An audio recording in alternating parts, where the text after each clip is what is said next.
glad you're joining me today. This is The Chat, and I'm glad you have come. In fact, if you have never come and been a part of our program, you picked a very interesting day to be a part of our program, because we are going to talk about something that I think is going to be very interesting for you, but it's also going to cause you to raise your eyebrow just a little bit. Either way, I'm glad that you joined me. I'm Priscilla, and The Chat is our opportunity to do just that.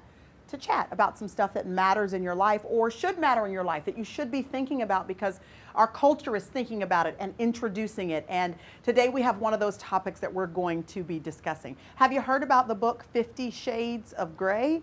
If you haven't, I'm sure that your daughter has, your niece has, your mom has, your neighbor, she has heard of it. 40 million women have read this book, and it is on the hot topic of sexuality. And so we're kind of getting a little raw today on the program. It's going to be an exciting show. You are not going to want to miss even 1 minute of it. So stay tuned. It's going to be good.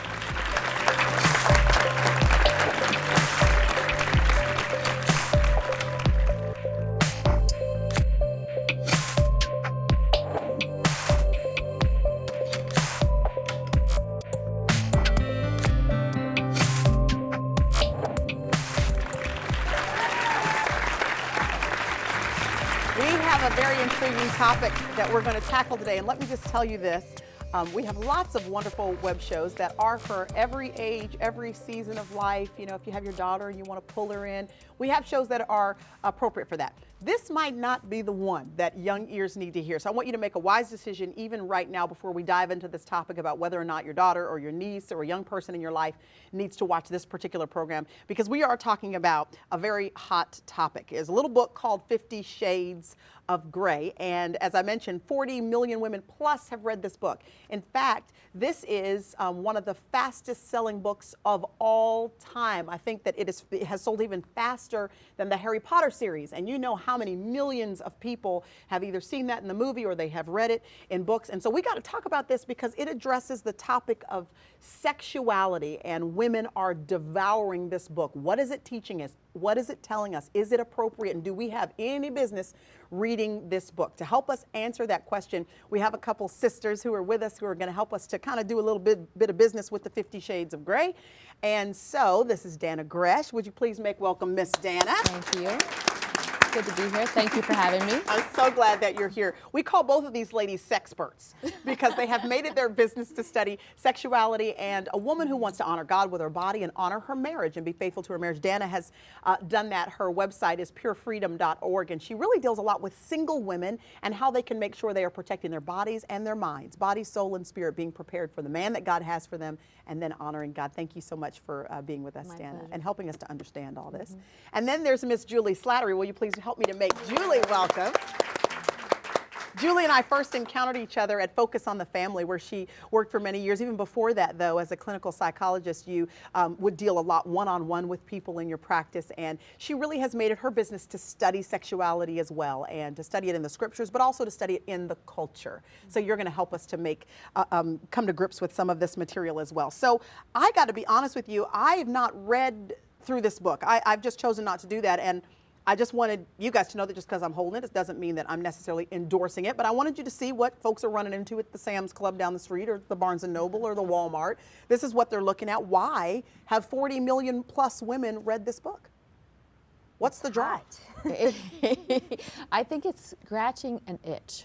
Okay. And it might not be the right way to scratch it, but it's definitely meeting what they think is a need, or it is meeting, they think it's meeting a need. And there might be different opinions on what that need is, but women are saying that it's livening up their sex life, and it probably is, at least for a short period of time. Barbara Walters on The View said that women are reading it because what they really crave in their lives and they can't find anywhere is a strong man. Oh, and so they're finding it in this book. And they think they're finding a strong man in this book. Okay.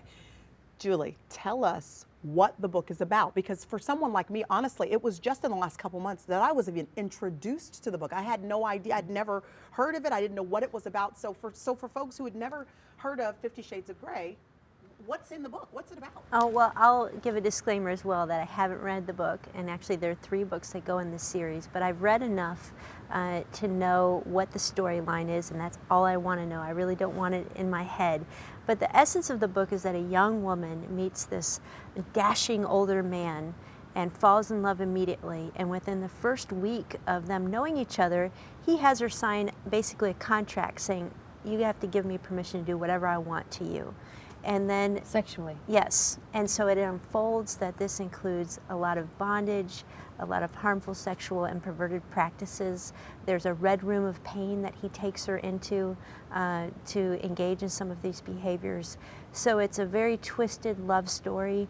My understanding that the critics have said it's actually not very well written, but it is, as Danna said, it is really getting into a need and issues that women have down deep inside that no one's addressing. Yeah. And this author has tapped into that. I don't think by accident. I really think there's something very spiritual going on here. Yeah. Dr. Drew Pinsky says it's pathological and poorly written. Those are probably two things you don't want written about your book, right? Yeah. Yeah. Okay, so I've got to ask you, if you've chosen not to read it, if you haven't read it, then what gives you the authority to talk about it if you haven't read it? Well, you know, I've studied sexuality for about 15 years now, and a very big part of that has been studying the impact of pornography as well as erotica. We don't have as much research on the impact of erotica as we do pornography, but I think a lot of the same conclusions would qualify for those two categories. And categorically, pornography and erotica, while it might initially create this new passion and this new interest in sexuality, even perhaps with your husband, over the course of time, it draws you away from intimacy with a person. It draws you away from intimacy and from sexuality. In fact, New York Magazine ran an article, obviously not from a Christian perspective at all, and found that men who used porn were less likely to be interested in sex with a real partner, but when they fasted from porn, they suddenly were interested in a real person again. I think what you'll find is that it creates an initial interest. The fact that it's not an external addiction, but one that your body is creating, means that your body can't sustain the arousal level. It's a neurochemical addiction. And so what it eventually ends up in creating is not a desire for more, but a desire for different. That's interesting. So it's So gonna- not more, you want different now. Different, yes, you're going to want something different. Very harmful to the intimacy between a husband and a wife. Okay. Everything you just described that this book is about, all of that, the whole red room of pain, all that stuff, none of that sounds exciting to me. There's nothing about that makes me This go, is a "Ooh, I good want thing." that." So what would draw a woman who wants intimacy and love and to feel passion and to feel, satisfied and fulfilled in her sexual relationship with her spouse? What would make them excited about reading stuff like that? Well, we've just kind of given you the broad brush. Okay. But if you get into the book, which again, I'm not recommending anybody do, and I've chosen not to do, there are very erotic passages. Okay. And just like a man looking at pornography, women are wired to connect more emotionally through a storyline, actually through literature that heightens that arousal. Mm-hmm. And you have chemicals in your body that are designed to respond. Now, God created us with all different kinds of chemicals that are flying around our head and our bodies during sexual intercourse. Some of those are designed to come into play when there's new and exciting love. And those are really the chemicals that draw us to each other and draw us into this lifetime commitment of marriage. I mean, you remember that puppy love. You remember just not being able to think about anything else except for this man that you're so in love with. If we didn't have those chemicals, we'd probably never get married. Yeah. And are those the chemicals that we wish we had 3 Right. months, Oh, three yes. 3 years, And 30 you'll years never later? survive them throwing the socks on the floor without the chemicals. Right. Let's just be real about it. But those chemicals are designed to only last a couple months, really. And there are Doggone times, it. I know, but there are times in marriage where you can get them back slightly. But God gave us other chemicals for marriage, like oxytocin and like chemicals that are feel-good chemicals, that life is well and I'm at peace and I can sleep and I can rest and I can actually endure pain better and stress better than I And I could. feel Because of connected. companionship. Yes.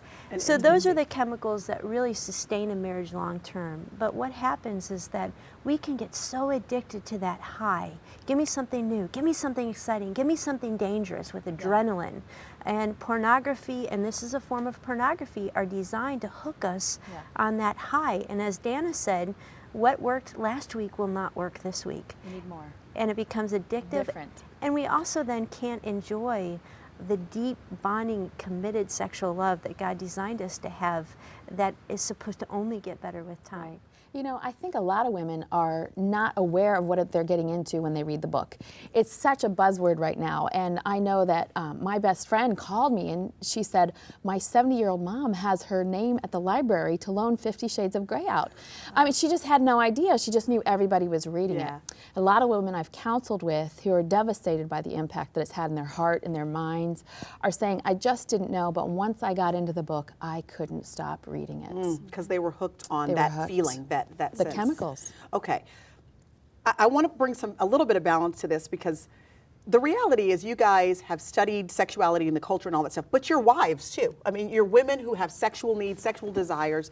Did you just say that on a Christian radio talk show? I right did, here? girl. I said it. You're talking about Danna, not me. Oh, yeah. Come on, Julie. I'm a doctor. I'll own it. I own it. We all do, don't we? Yes, we do. And the reality is, I don't think that Christian women in particular are talking about it. Really, No. we're not just owning the fact we have sexual needs, sexual desires, and that we want that all the little chemicals you were just talking about. We want that feeling. We want to be fulfilled Yes. in our romantic relationship. So, how do we balance the healthy need to be fulfilled sexually?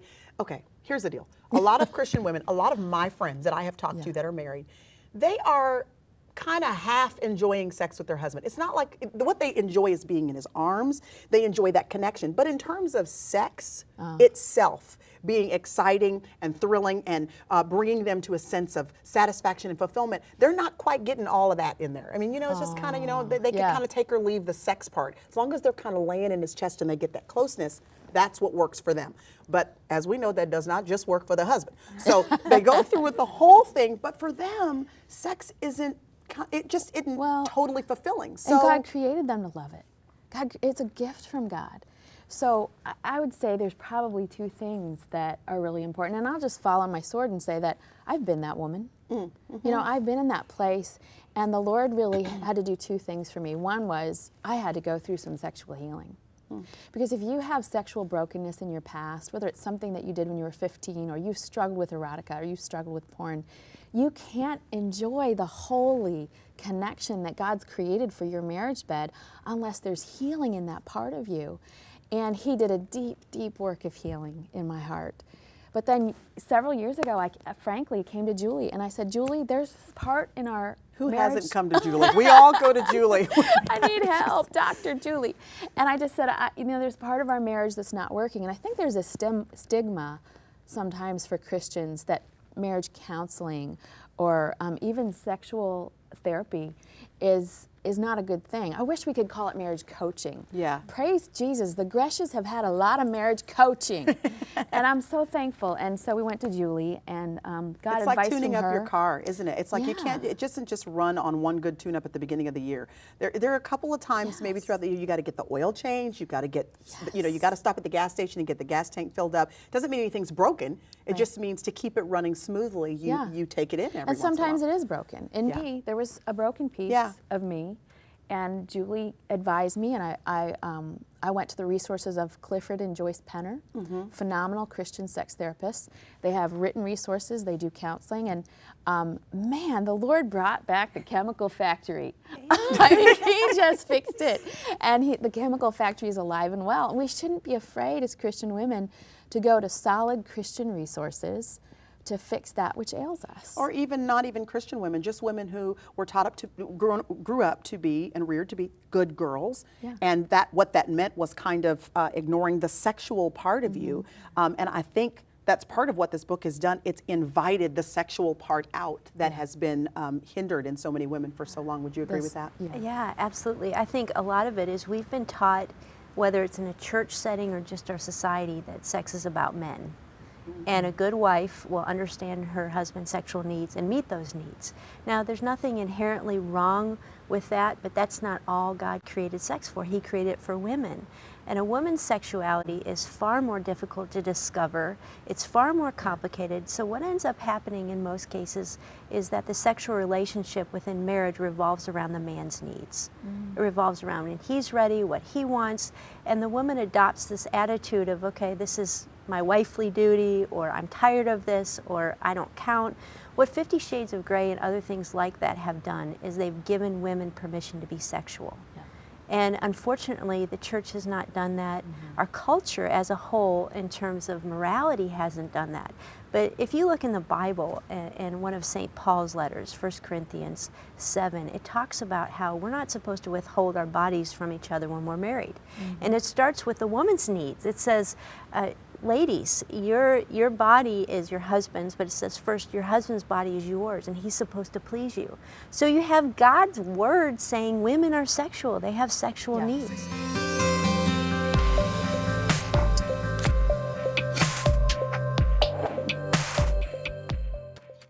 He wants to speak sweetly to you through his Spirit. He wants to give you the comfort that only he can offer. He's the one in the blink of an eye that can change everything.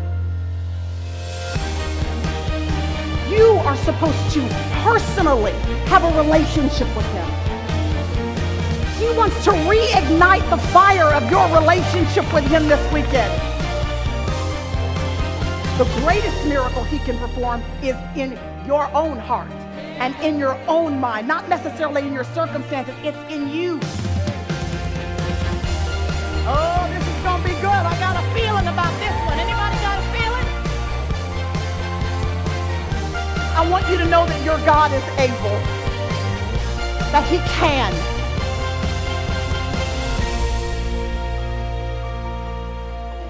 Have you not heard? Have you not heard?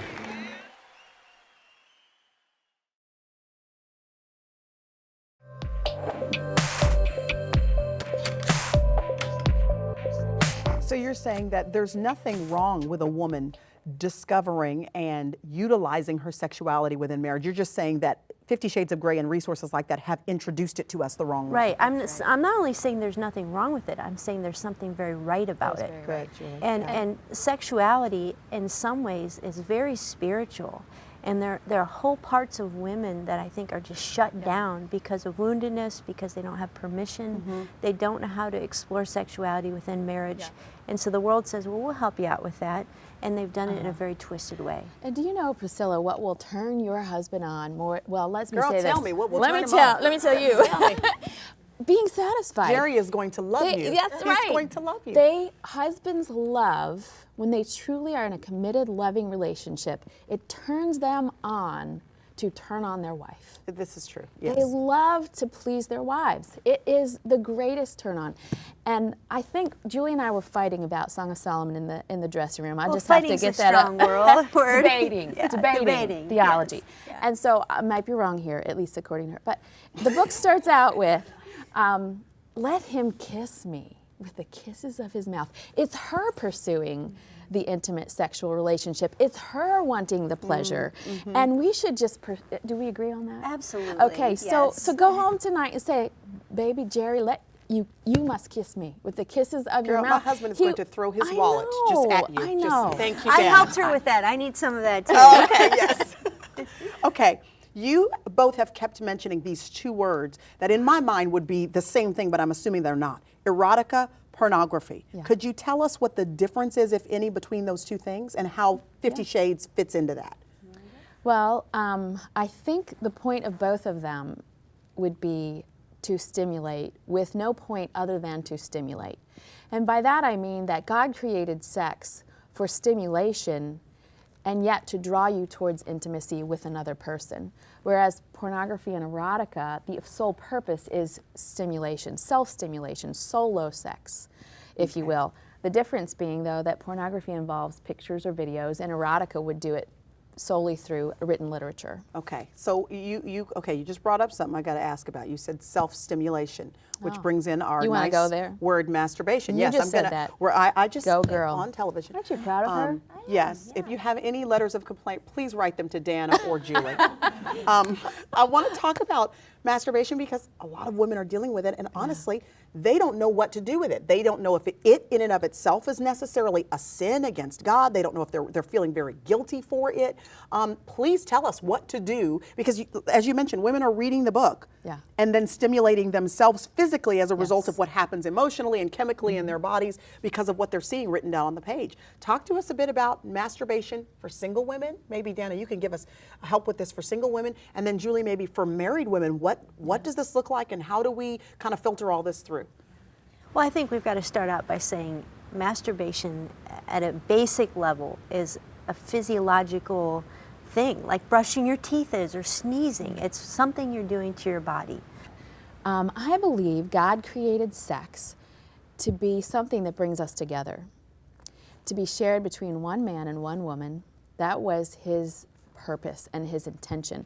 And if you look at the Hebrew language for sex in the Old Testament, the word means to miss the mark. So picture a bullseye, and right in the middle of that bullseye is God's intended best. This is his intention and his purpose. If his purpose is to bring us towards someone, then if you're masturbating and becoming withdrawn into your own self-gratification, then I think it is sin. Now, if it's a tool that is bringing you in the context of marriage closer towards your husband, then it may not be a sin, which is a very complicated territory. And we bring it before God and just say, okay, is this right or wrong? You take the example of a single woman. Maybe she's been married and then divorced, and she knows what sexuality is. Those desires have been awakened. She's 45 years old. She's saying, God, I don't know how to handle these physical desires, these emotional desires. Is masturbation the best way to fulfill those? Not necessarily, but in some respects, and a lot of experts believe this, as long as it's not enslaving, it can be a form of natural release. Now again, I give different advice than that. Okay, go for it. Yes. Go ahead, Danna. Well, I work mostly with single women. Okay. And I think that where I really agree with Julie is that there is an unhealthy, overly guilty feeling associated often with masturbation. I don't think when someone is enslaved and doing it habitually, I've had a missionary kid, a 19-year-old missionary kid, literally faint in my arms when she finally confessed that she was struggling. Was carrying it so emotionally. That's completely overriding the Holy Spirit. So he doesn't give us this spirit of condemnation, but maybe conviction. And there's more shame with masturbation than with sleeping around. Yes, absolutely. Why is that? I agree. Why is that? Because I think it's so hidden, it's so private, and it's this, and whenever there's this secret that no one's addressing, all of a sudden the enemy just gets this hold on you. And there's so much shame. Married women feel incredible shame for masturbation. Again, even more than they would reading 50 Shades of Grey, or more than they would fantasizing or acting out in a sexual affair, which is crazy. My encouragement is always, I say it this way, sex is not a solo sport. And while there are exceptions, I think, in my opinion, where it draws you towards your husband, I think most of the time for that single woman prior to marriage, it's not going to do that. It's not going to fulfill that purpose. You know what? Everything hard is usually worth it. Yeah. Working out for a 5K run, going from couch to 5K. All my friends are doing that on Facebook. I myself am not. I'm working on the 5K to the couch program. But, it's worth it to cross that finish line and to know how hard you worked for that. I think for a single woman, to be able to say, listen, this high sense of shame and guilt, this is not from God the Father. But his best for you is to do the hard work of pressing your desires towards that wedding night. And do you think that a lot of dissatisfaction that a lot of women are experiencing in marriage is because of what they did in singleness? Well, sometimes. Well, I think almost all of us learned about sex in the context of shame. Whether it was sexual abuse, or it was acting out sexually, or it was masturbation, or seeing something you shouldn't have seen. And so our bodies become hardwired to associate sexual pleasure, which is supposed to be good, with shame and guilt. And when you get married, that doesn't go away. So there's a lot of retraining that needs to happen. And a lot of Christian women, I think, because they feel that shame and guilt, they just subconsciously assume, okay, my sexuality is bad. It's wrong to have sexual feelings. It's wrong to enjoy this too much. And they shut that down. Well, even if they haven't had, there are those exceptional cases where they really have had a beautiful experience of innocence. I was counseling a young woman for premarital counseling, and she was so innocent to it all that she was reading this book that I had given her to her and started telling her dad, "Do you know about orgasm?" I was like, that's probably not an okay conversation with your dad. But that's how innocent she was. Yeah. After marriage, though, because she had heard no, no, no, no from so many years, she had a hard time saying yes, yes, yes. Yeah. It's still associated with shame. Well, The that's message, true. no, no, no, I mean, that was really my background. Right. And that came with me into marriage, Yeah. and the first decade was difficult. Yeah. Because when you hear no from the church or from your parents, the association is there's something wrong with this. But there has to be a no attached to it, but a no kind of coupled with a yes in terms of here is what God has given you your body for, Yeah. and that you're looking towards and forward to something in terms of how the Lord will allow you to use it in different yeah. season of your life. Now, let me tell you this. The very first time I was introduced to 50 Shades, it was because a woman in my church who didn't just, show up out of the blue in the past year. She's been a part of our church for a very, very long time. I know for sure she loves the Lord. I know she wants to honor her husband. Great woman. She came to me so excited about this book because she said, "Have you read 50 Shades?" And at the time, I didn't know what it was, just a couple months ago. What in the world is that? She described it to me and she said, "It has totally changed my marriage. We have got so much passion going on and intimacy going on like we have never had going on before." So I want to talk to you a little bit more about that. We've got a part 2 to this program, and what we're going to continue to talk about is what is okay for those of us who want to honor God, we want to honor our husbands, we want to have a passionate, hot, fiery relationship with the man in our life. We're going to talk about what is okay for us to do, what isn't okay, and how we can make sure that not only our spouse is enjoying our sexual relationship, but that we're enjoying it. Because from what we've heard today, sex isn't just for them, it's for us too, for us to be fulfilled and to find satisfaction and enjoyment as well. So we're going to have a great part 2 to this, so you're going to want to hang tight and not miss it. Thank you guys so much for joining us. We have had a great conversation, a great conversation. Thank you. We'll see you next time.